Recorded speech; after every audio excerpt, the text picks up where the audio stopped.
Hi everyone, today we are looking at writing the ending to your stories. I can't believe we've spent all this time, we've come this far and we're nearly at the end of it. What we're going to look at today then is, firstly, what type of ending are you going to have? There are several types of story ending you can have, and it depends on what story you've got and how you want the reader to feel. So you might have a happy ending to your story where everyone's safe, your character gets back home, it's all good. You might have a dramatic ending where it's all action and might be really shocking for the reader. It might scare the reader. It could be a really sad ending if that's the type of story that you've written. It could end on an unknown.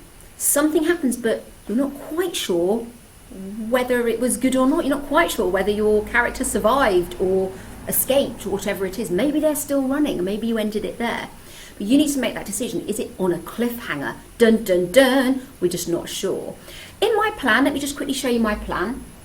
Mo gets out because obviously she was trapped, but she's still a bit lost.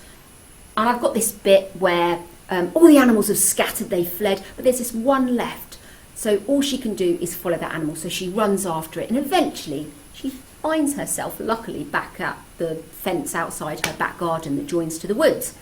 Now she's home, there were a lot of unanswered questions in my story.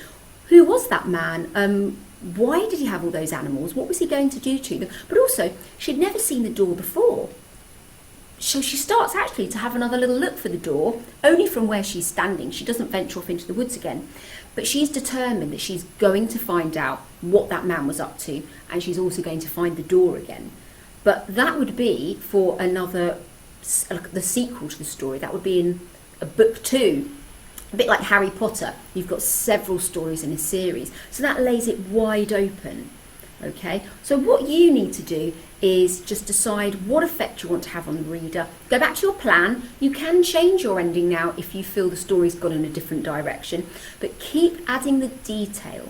Don't rush it straight from "and she was back home again." Okay, build up that detail. If you look at the PowerPoint, there are several tips on there as to how you can end a story. All right, so what you have to do now is go to your plan, use the PowerPoint, and write the ending to your story. Okay, good luck.